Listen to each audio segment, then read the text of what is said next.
El fallecido creador de las editoriales catalanas Quaderns Crema y Acantilado, el editor Jaume Valcorba, Premio Nacional a la Mejor Labor Editorial 2002, reivindica la importancia de la edición, esa labor silenciosa sin la que no habría libros en las manos de los lectores.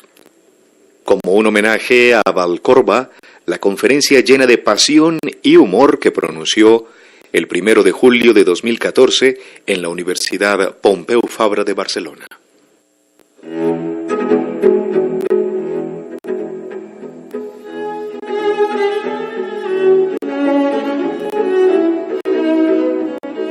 Si he aceptado el peligroso honor de darles esta conferencia, porque en el fondo es esto y no una clase, se debe a que, además de pasar un rato agradable con ustedes, después de más de 30 años de experiencia y con algún centenar de libros en mi haber como editor, no solo siento un intenso amor por los libros, sino que aún hoy me siguen estimulando. Este amor a los libros me ha acompañado a lo largo de toda mi vida, desde que leía en la cama a escondidas de mi madre y en época muy temprana La Isla del Tesoro, El Mercader de Venecia o Corazón de Edmundo de Amicis.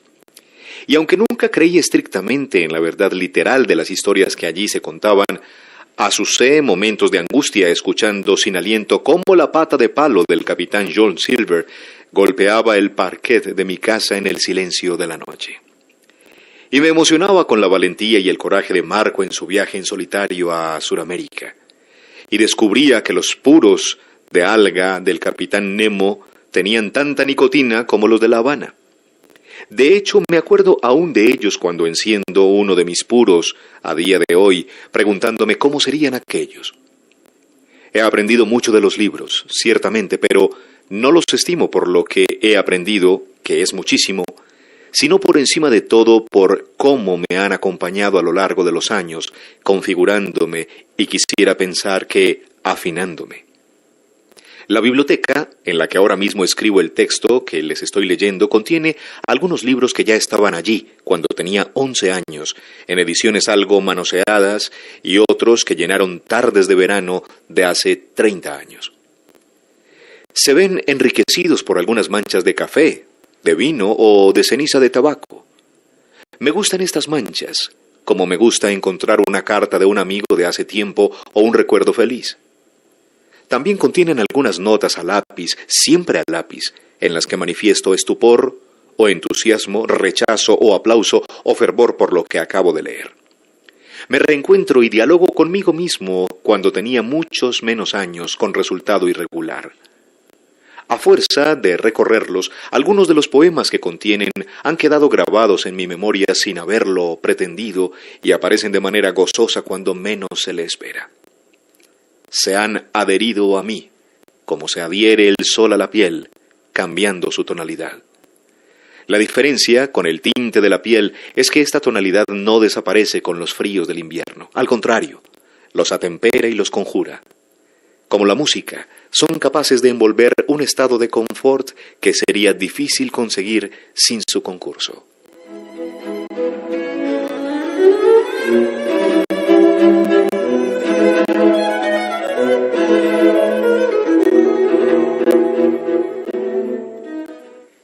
Editar, y empecé muy joven en el colegio con una revista en ciclostil, y años después continué en una colección con vagos tintes de vanguardia que organicé a los 20 años y de la que es mejor no acordarse. Editar ha sido para mí desde el principio proponer a unos amigos que no conocía una lectura que pensaba que les podía gustar, estimular y enriquecer. Estoy convencido de que un libro es capaz de modificar a su lector por el simple hecho de haberlo leído, que puede cambiar en el lector algo importante, de manera que se podría decir que no es la misma persona antes que después de haberlo leído. Porque leer es dialogar, es escuchar con los ojos a los muertos y tener conversación con los difuntos, como decía Quevedo, siguiendo un viejo y noble lugar común. Con pocos libros se puede tener al alcance el pensamiento humano y del diálogo con él deriva, es sabido, cualquier conocimiento y cualquier construcción de una personalidad, ya sea individual o social. Por esto creo que editar es un trabajo que conlleva una cierta responsabilidad. Entiendo la edición como un oficio en el que confluyen el trabajo intelectual y artesanal, en la fabricación del libro, así como un cierto tino empresarial en su publicación, distribución y venta. Los dos aspectos, lo he dicho ya muchas veces, me parecen sustantivos e igual de importantes en este oficio. Un libro sin ningún atractivo, aún con muchas ventas, se verá fuera del ámbito personal de interés y actuación de un editor tal como yo lo concibo, y lo mismo le sucederá a un libro sustantivo sin visibilidad, puesto que sin visibilidad no hay existencia. Calidad y visibilidad son fundamentales en la edición. Edere significa sacar hacia afuera, dar luz, y de dare, de dar. Y con esto entramos en un punto fundamental de mi oficio. Hacer visible un libro no significa solamente imprimirlo, convertirlo en un número indeterminado de pliegos y darlo al comercio en la esperanza, incluso perfectamente legítima, de obtener algún rendimiento. El mejor de los libros puede hacerse invisible a sus hipotéticos lectores sin el trabajo fundamental que sobre él debe ejercer un editor. Cada día aparece un número indeterminado de libros nuevos, algunos de ellos verdaderamente valiosos que son destruidos al cabo de un tiempo por una guillotina implacable. Y muchos otros que aparecen colgados en Internet como ahorcados, mecidos por el viento, sin que nadie les preste gran atención. Lo infinito de Internet, como cualquier otro infinito material sin límites, se asemeja peligrosamente al desierto, a un desierto estéril. Es tarea del editor rescatarlo y darle un marco. El marco es una parte sustancial del paisaje, tan sustancial que se diría que sin él no hay paisaje. El marco da forma a lo que, antes de verse arropado por él, era algo inasible por inmenso. El marco dirige nuestra mirada hacia su interior, subraya, acentúa, estructura. Elimina todo lo superfluo y profundiza en lo esencial, dándole relieve y contorno. Un marco, a pesar de lo que pueda parecer a simple vista, es dinámico, enfoca y da profundidad de campo. Y en un catálogo establece un diálogo fecundo entre todos aquellos libros que lo conforman, porque los libros dialogan entre sí. El aristócrata von Moltke, esperando en su celda en la cárcel de Tegel su ejecución en enero de 1945, una ejecución que sabía de antemano dolorosísima, escribía a su mujer y al hacerlo establecía también un diálogo con el canciller Tomás Moro, que 410 años antes, en 1535, esperaba en la Torre de Londres su decapitación cuando escribía, con una inmensa ternura y lucidez, a su hija Margaret, con quien mantuvo un interesantísimo diálogo en que la fortaleza vence a la tribulación. Ni Moltke ni Tomás habían cedido al poder despótico, incluso en la conciencia distinta de que esta intransigencia les iba a costar la vida. ¿Quién sabe si los dos no fueron confortados en tan duro trance por Chesterton? Dar marco, dar forma, es relacionar y propiciar un diálogo. La forma externa del libro es ciertamente muy importante. Desde ella nos reconoceremos a primer golpe de vista. Hablaremos también de ella un poco más adelante, pero imagino que en su base lo más importante será el grado de sintonía, la amistad que pueden establecer los libros entre ellos, fruto de esa simpatía espiritual que habrá sabido poner de relieve su editor. Y todo ello es importantísimo para el libro. Que me sea permitido poner un ejemplo elemental. George Simenon fue para muchos despistados un autor de kiosco y de bestseller hasta que Gallimard lo incluyó en la Pléyade. Con ello lo ponía a la altura de Proust y Razin. Me aceptarán que como lectores todos nosotros adoptamos una actitud vital distinta según nos dispongamos a leer un libro de entretenimiento o un clásico. Y es así como desde la Pléyade, como hoy desde la Penguin Classics o la New York Review of Classics, Simenon ha ido adquiriendo la calidad de enorme escritor que ya casi todo el mundo no indocumentado le reconoce. Empecé a publicar Stefan Zweig en una aventura editorial que duró relativamente poco. Sirmio se llamaba. Pero Zweig no tomó el vuelo que hoy tiene hasta que no se percibió el testimonio fundamental del siglo XX que nos ofrece en El mundo de ayer.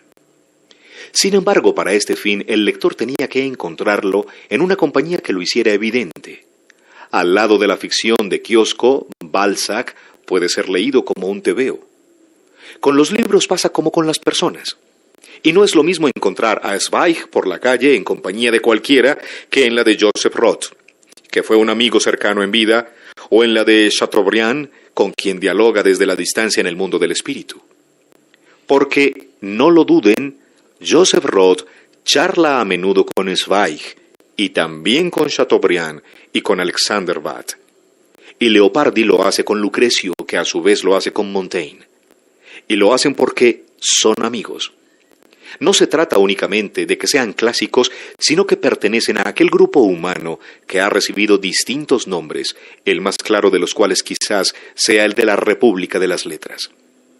Ser un clásico no basta.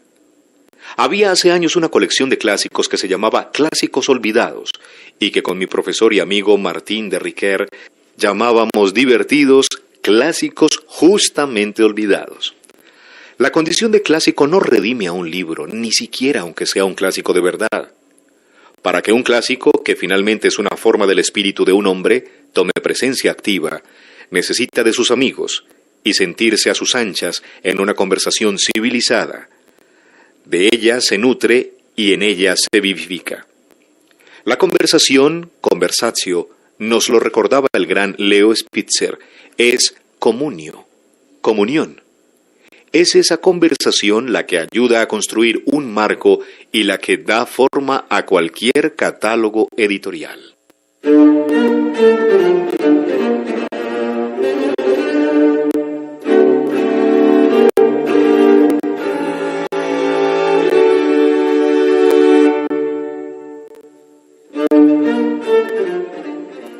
Una manera de subrayar esta comunión, sin duda, reside en el aspecto que adquiere el objeto en que el libro toma cuerpo. Es quizá por esto que soy tan poco amigo de las pantallas electrónicas, y no solamente porque no permiten la mancha de vino o café que recordaba al inicio de esta charla. La forma que toman los libros de una editorial me parece fundamental en su proyecto. Hacer cada libro distinto de los demás, darle un protagonismo material, es tender a lo excéntrico y a lo raro. Es privarlo de estar en una sala en conversación con sus potenciales amigos, de aquel diálogo fructífero, adelante y atrás en el tiempo y viajero en la geografía que configura el mundo del espíritu y que huye de la engolación, la pedantería y la pesadez que es alado y libre. Si un catálogo puede ofrecerlo, creo que ya ha conseguido lo más importante. Pero como decía, este espacio debe hacerse claro para el lector. Y la mejor y más rápida manera de conseguirlo es, como digo, la presentación material y una cierta música de fondo que a todos los distingue. Es un tono general, algo difícil de definir, pero perfectamente perceptible para el lector avisado. Es la inconfundible presencia de un alma. Será tarea del editor encontrar los libros que simpaticen, uso el término en su acepción antigua, libros que puedan conversar entre ellos sin disonancias y que son los que acabarán configurando su catálogo.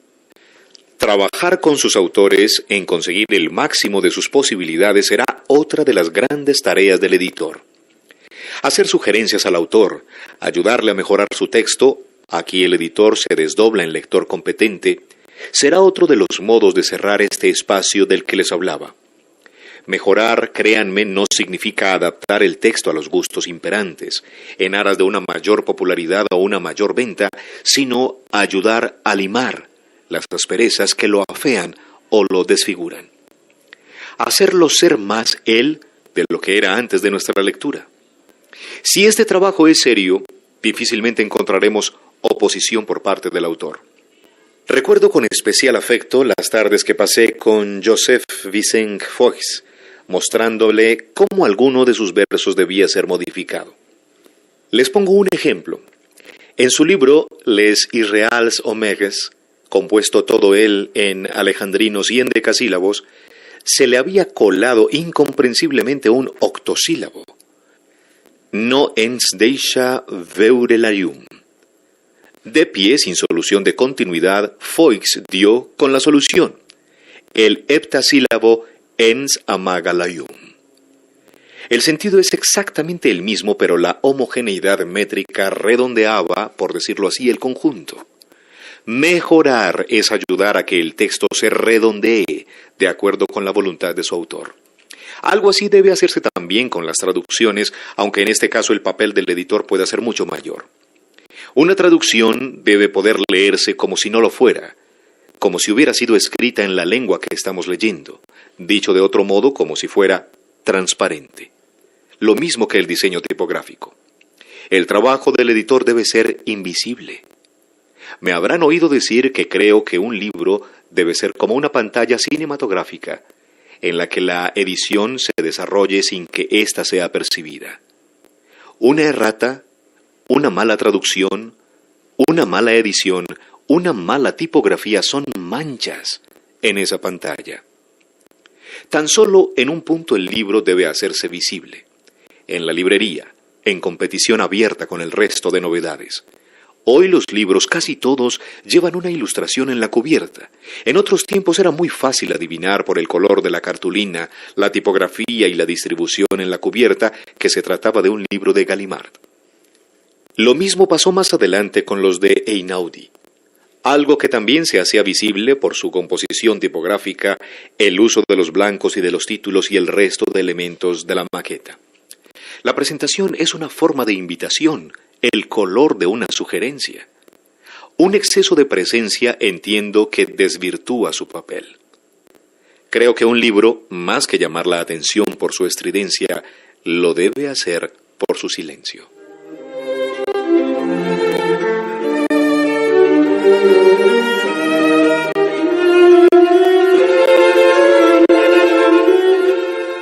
Un editor, en efecto, enmarca, da profundidad, subraya y después calla, escondido tras las páginas. Se convierte en alguien transparente que desaparece tras el libro que ha ofrecido a su lector. Él y su libro acaban formando una unidad tal y como lo hacen, por retomar el ejemplo de hace un momento, la pantalla de un cine y la película que en ella se proyecta. Una mancha en la pantalla, un roto, perturban constantemente nuestra visión. Una errata, una mala traducción, son sin duda manchas en esta pantalla que entorpecen y molestan. Pero también lo son un exceso de ornamentación tipográfica o una ornamentación barroca. ¿Cuántas veces no nos hemos enfadado con una tipografía ilustrada que nos distraía de la nitidez del verso de Razán? ¿Cuántas veces no eliminaríamos aquellas ligaduras caprichosas entre la S y la T en las novelas de Balzac? El editor, en efecto, debe saber callar y no hacerse demasiado visible. A menudo debe hacer lo que en el teatro se llama el mutis por el foro. La humildad es fundamental. Llegados a este punto, habrán advertido que les he venido a hablar de un tipo de libro, de un tipo específico de libro. Lo apuntaba hace un momento de aquel tipo de los que me han acompañado a lo largo de toda la vida. Son aquellos libros que hacen nuestro mundo poéticamente habitable, y entiendo por poesía lo que nos acerca a lo nuclear y primigenio y a algunos auténticos movimientos de la psique que no han podido ser jamás descritos complexivamente en los manuales de psicología, que nos lo describen y nos lo explican, el mundo digo, colocándonos en el lugar próximo y feliz. Pienso en el libro, en gran medida, que abraza, sin abarcarlo del todo, el mundo entero. Quizás me acuerde en este momento de Dante, quien, después de su fatigoso periplo por el mundo de ultratumba, tras haber sufrido un sinfín de penalidades y haber pasado por terribles peligros, entrevé a Dios al final de su periplo y su poema, ya situado en el paraíso. Dice que ve encuadernado con amor en un volumen aquello que en el universo está desencuadernado. Es decir, que ve en forma de libro lo que en el universo son solamente pliegos sueltos. Algo así, por cierto, hace el editor. Me gustaría pensar que lo hace también con amor.